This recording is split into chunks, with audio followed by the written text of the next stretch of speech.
Alright, so what's up guys, it's Skills. In today's video we got you back with another Grand Cross video. Now this is a tier listing, an updated version of my tier listing. Now this is where basically I rank all the units that I think they belong, specifically for just the game itself, PvP or PvE itself.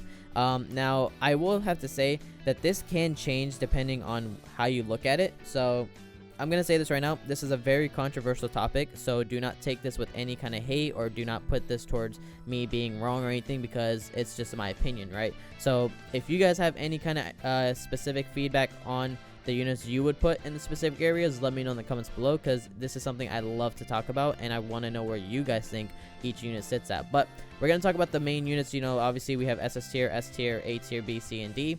We're going to talk about why they're ranked in the specific spots and basically how it goes. Now, if I go down, you will see that there's only 3 units that I can't put in right now because obviously they're not in the game, which is Green Lilia, and you have the Halloween units, which I don't think we'd see for a while, unless that'd be weird. But yeah, this is the tier listing I've made. So in the SS tier, I have Escanor, King, and Gother. Main reasons why is because, you know, Escanor is just insane damage. He does a lot of damage even with his normal cards, which is really good. And then his passive is very unique in my opinion, which would be very helpful, especially if you're going to be, you know, basically doing PvP, because of his style of the way his passive works is because once he has full ultimate gauge orbs, he's basically immune to everything. So that's really crazy. I actually think that's one of the best passives in the game, just because of that reason. So it's really nice. So he can basically not get you know, petrified or anything like that, because he removes his buffs. Unfortunately, he removes his buffs from like everyone on the team, for example, like Arthur, if he buffed him up. But you know, that's fine. It still removes debuffs, which is really good. And then, you know, he can be you know, debuffed for until he ults after. King, the reason why King is there, because obviously he is probably one of the best units in the game because of 1, healing, and 2, his petrify, which is really good. So if you possibly can get him 6/6, definitely do that when you can. So that's honestly the reason why he's really good. His petrify, and he heals, which is crazy. And he cleanses, which is even good, even better if you're debuffed. So very nice to see with that unit as well. The next unit I have is Gother on there. Gother obviously is sitting there because of his rank ups, which is the best thing in the game, and his passive that if he doesn't take damage, he can actually stack up I believe attack based stats, or it might be I think it might be all basic stats. Let me confirm, because I know sometimes it's hard to remember everything.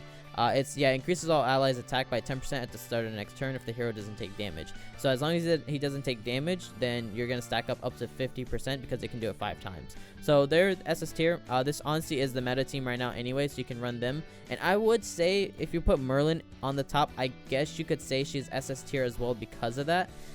That's the thing about it. Like, this might be hard to like put where you're gonna put each unit, but honestly, I don't know. I think I'm going to keep her SS tier. I think she's actually worth it for SS tier, just because of her ultimate gauge orb to be taken away, that you can take that way. Her perfect cube is really good as well, and then her passive gives you 1 ultimate gauge orb at the beginning of the battle, which I think that's good. Now, like I said, no hate towards anything. Let me know in the comments below where you guys feel like this would rank. It's just in between, honestly. I think as herself, as a unit, I think I'm going to put her as SS tier, just because thinking about it, I think she's very worth it. The next units is going to be all S tiers. Now, specifically, I'm going to say this right now.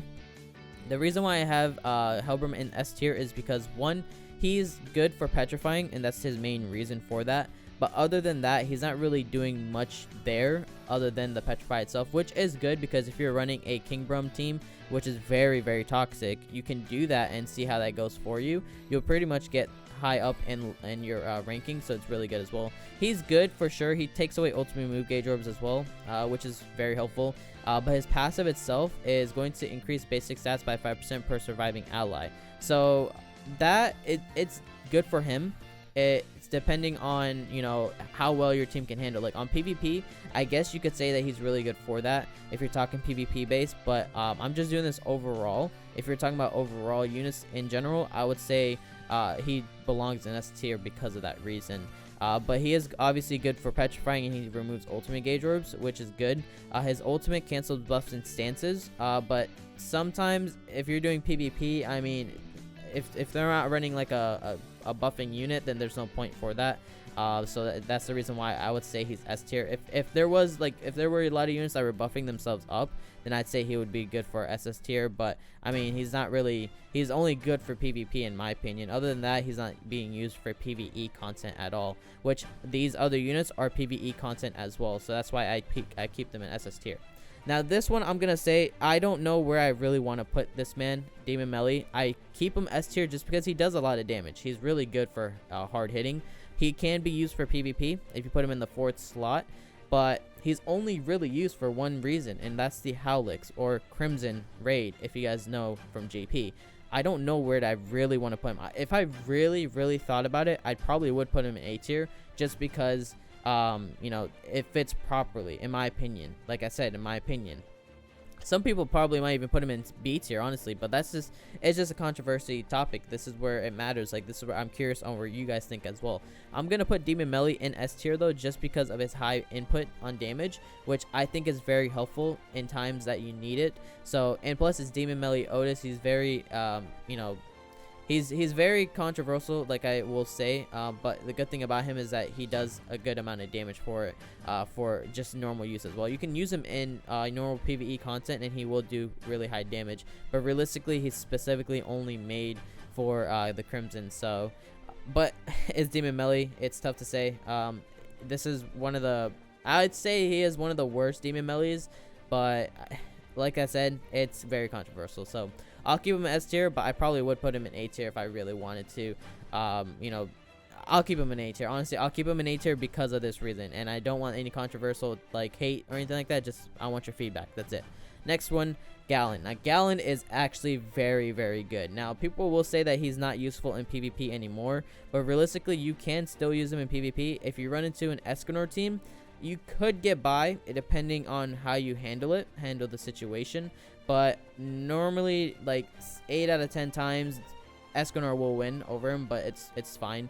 Gallon is actually very useful in PvP, but also he's amazing in the Red Demon, and he's actually one of the hardest hitting for the Red Demon, next to obviously Slater for that reason. But he's very good because of his Amplify, which Amplify is a really big deal because it does damage dealt plus 30% per buff on self, right?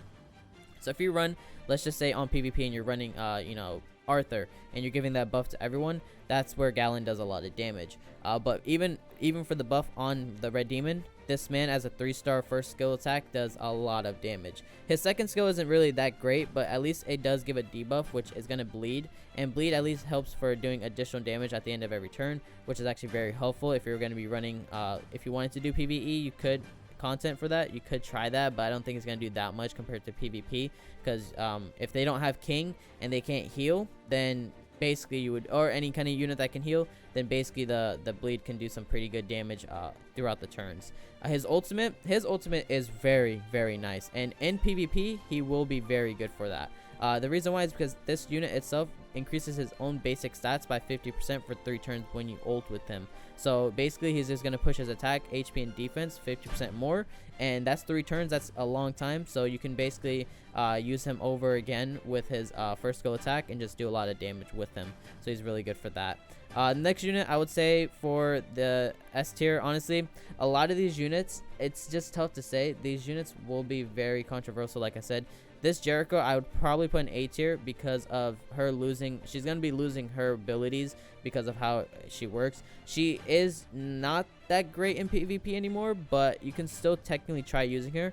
But I would still say she will be basically wiped out really fast with the other type of units. Like, for example, I think Green Escanor can definitely take her out easily, in my opinion. So that's really one thing about that. So honestly, Escanor just runs PvP right now, so which is very crazy.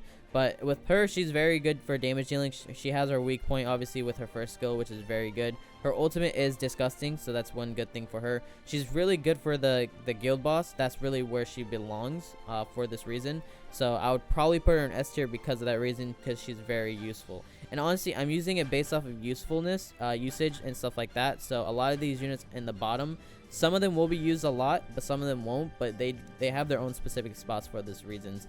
Green King, he's good for Grey Demon. You're gonna use it all the time. He's very good for that. And yeah, Bond is still very good as a farming unit. So the S tier farming units that you'll see in here are there because of the farming part. So Very good because of the farming part, because he's obviously an attack all, which is really good. Now Daeun, she's good because of her ult rush they can do with King. I left her in S tier because she's not as helpful as King. Obviously she's only there for she can attack steal, which is really good, but her ultimate itself is honestly the main thing about it. So I keep her at SS tier, or not SS tier, but S tier for that reason. But her passive, I'm not too sure what her passive is. I have to look at it. Increased attack by 60% at the end of every turn. So technically she could be very good because of that.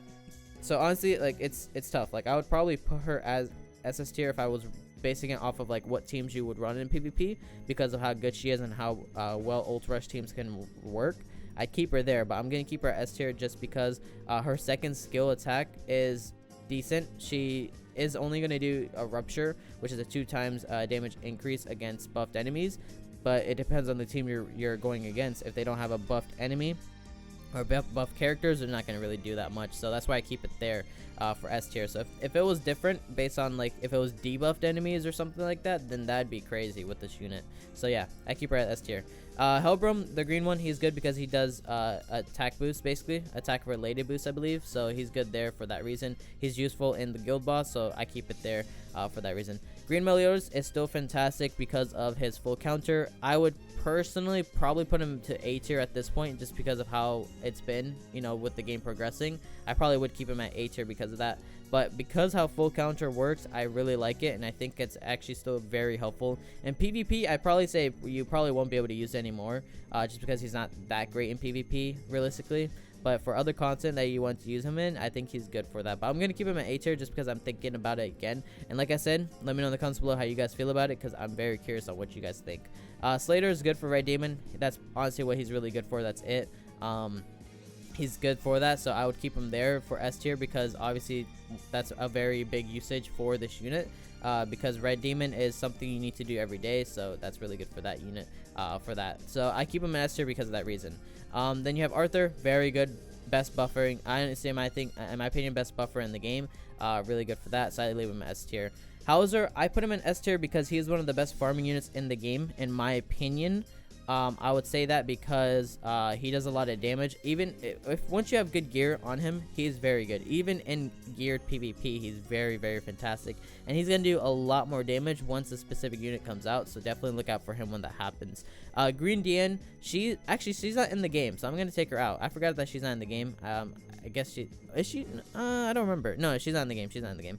So let's go ahead and get into the next one. Green Guild Thunder, I keep them in S tier. Now this is where people will say I'm stupid or something, but honestly, when you think about it, this Guild Thunder, like, did I say green? I meant red. This red Guild Thunder is actually one of the best defensive units in the game, and for PvP, he's actually gonna be very, very good, and that's why I keep him there. Just because of his second skill, his taunt is disgusting because of how crazy his defense is. So I keep him there because of that. So you guys can say whatever you want, but he's really good because of his defense and because of his passive. His passive increases resistance by 10% for each ultimate move gauge orb that's on him. Increases by an additional 50% if it is completely filled. So he has so much resistance on him that you're just going to be so tanky and you're barely going to take any damage. So that's why I like him in S tier. Green Guild Thunder, S tier, because obviously he's a really great buff unit, and his passive is a good PvP defensive passive, so it's really good for that. Weinhardt, whatever, how you want to say his name, he's a good farming unit. I keep him at S tier because of that. These two Elizabeths, they're good. Green one's good for farming. I keep her at S tier because of that. Red one's good for Red Demon because she does a lot of damage. This red Elizabeth right here, her passive is very, very fantastic and very useful for a lot of content in game. So I keep her at S tier because of that. And that's very controversial, like I said. You guys can put it wherever you guys put it, but I keep it there for a reason. Then these other units, like I said, now the slime units, you guys are probably gonna say, oh, they're really good units. But if you think in the long run, if you really want to put the units in the specific spots right now, I'd say they're all 3 A tier. Millium, I probably would say it could be controversial with S tier and A tier, just because she's actually really good for PvP. She does a lot of damage for that. So I'd say I would put her at S tier because of that, but I keep her at A tier because I still think of it as a long term and how they would handle in the game. So Millium, it's tough. I would probably put her at S tier for current reasons. But honestly, I probably will keep her at A tier just because I think that's where she really belongs. Diva Mellie, we already talked about it. Rimuru, he's good for honestly one reason, and that's the Ifrit raid. You can use him in PvP, and he could be pretty decent. I made a video on him before on PvP, so I guess he could handle well, but I think A tier is where he belongs. Now, Benimaru, he's A tier. Now, I could technically put him in S tier because that his weak point, he does have a weak point, so it's the same way with how Jericho works, but he's not that high of a damage dealer, so that's why I keep him at A tier, realistically. Elaine, she's good because she can take away ultimate move gauge orbs. She can actually de-rank skills as well, and she actually was good for the obviously King boss battle, so I keep her at A tier because of that reason, but realistically, there's nothing more she'd be there for, so it's tough to say, like, it's either A or B in my opinion, but I'll keep her at A. Matrona, she's a high damage dealer in my opinion. She can do a lot of damage. Her rupture is very helpful for the Ifrit raid right now, but other than that, she won't be as helpful to other things, so I leave her at A. Freezing, Merlin. Merlin is good. I'd keep her at S tier if I really thought that she'd be helpful other than freezing, but I think for freezing units, it's A tier because, well, it's tough. That's the controversial part. If it's all just freezing, I'd say it's just A tier realistically. Other than that, I mean, if you want to put it in S tier, you could, but if you're talking about PvP base, they would probably be A tier. Melios, we talked about him. Kung Fu Daeun, just a high, I guess she's pretty high damage dealing, but she's not really that useful in my opinion compared to the other Daeuns in the game itself, which it depends. Like I said, controversial talk. It just depends on what you're going to do. But with her, you could do some good damage, but her second skill attack is only going to decrease defense-related stats. So her being, being able to do that could be helpful. In PvP, I'm not too sure. Realistically, I don't think that'd be that helpful because you can just cleanse that. But her first skill attack is a shatter, so she ignores resistance. So she can do some decent damage because of that. Green Elizabeth is a very good healer, so I kept her at A tier because realistically she would probably die really fast on a team like PvP, for example. So she was good at the beginning of the game, but she fell off kind of, honestly. Red Nunchuck Bond, he's good for damage dealing. He'd be good for the training cave, so I kept them in A tier. Blue one is good for, this is where I could be controversial. I don't think it's worth it to put him in S tier just because he's good for Red Demon, but it's too much to put for the materials and stuff, so I kept them in A tier. Green Gila, these are kind of units that I kind of don't like to really talk about just because they're kind of just sitting there. The only unit I would say out of all the A tier units that are good would be SR Meliodas, SR Slater for sure, SR Gustav, and I'd say SR Jericho, the red one. She's good for sure in my opinion. She could do a lot of damage. Even later on she'll be very helpful for sure. But all these other units, realistically, when you look at them, you barely use them. If you guys do, let me know if you guys do in the comments below. Personally, I don't use them. I just kind of have them sitting in the box. They're not really that helpful. Like I said, they could be depending on what you're using on a team. But realistically, a lot of these units are kind of just there for the passive. Like this Hendrickson's passive is an increase for pierce rating units. This Jericho is good for the red type boost for, I think, no, not red type, blue type. I think it's it for attack. I think it might be attack. I'm not sure exactly. The red Jericho, she's the same thing for the red types, but she does a lot more damage in my opinion compared to the blue one. And you'll see it later on when once the game progresses, she can be very useful. The other units, they're just there for just being there for link partners, or they're there for the passive. But a lot of these D units are very, very they're not useful in my opinion. So it is tough to say. Like, a lot of these units that you use in the normal daily basis are the units that you'll see in SS tier, S tier, and A tier, depending on the one in A tier. But these other units, you could say this Elizabeth right here, in the B, you could put her in A tier based off her passive and the way her unit works. So you could use her for PvP, but you would want her at level 1. You don't want her working up or anything like that, because you want her to basically die real fast, and then you can give ultimate gauge orbs to Daeun and King, for example, and just ult rush. But I keep her at B because she's not that useful. Red Bond, he's good because obviously he takes away ultimate move gauge orbs. I would have kept him at S tier a long time ago, but now he's at B tier because that's all he was there for. There's a lot of other units that can take away gauge orbs now, so that's why he's there. These other units are basically, in my opinion, just fodder units, just random units you have in your box. They'll have their purpose, I guess, in one point. I believe the Green King is going to be good for the Gother raid, or it might be the Merlin raid. I don't remember exactly, but he was good for one of the raids for sure. But yeah, that's basically all it is for the tier listing. Hopefully you guys did enjoy. If you guys have any kind of feedback, let me know in the comments below. Like I said, it is a very controversial topic. I will say this right now, my opinion is not right. I don't expect it to be right, but I want you guys to see where I rank my units and where I think they're good for their usage. So hopefully you guys do enjoy this. If you guys did, make sure to go and drop a like. If you guys have any feedback, let me know in the comments below. Subscribe if you guys want to see more like this or any kind of controversial topics or anything like that in Grand Cross, and I'll definitely do that just for the entertainment. So yeah, that's gonna do it for today's video, guys. Have a great day, and I'll talk to you guys next time. Yes, sir.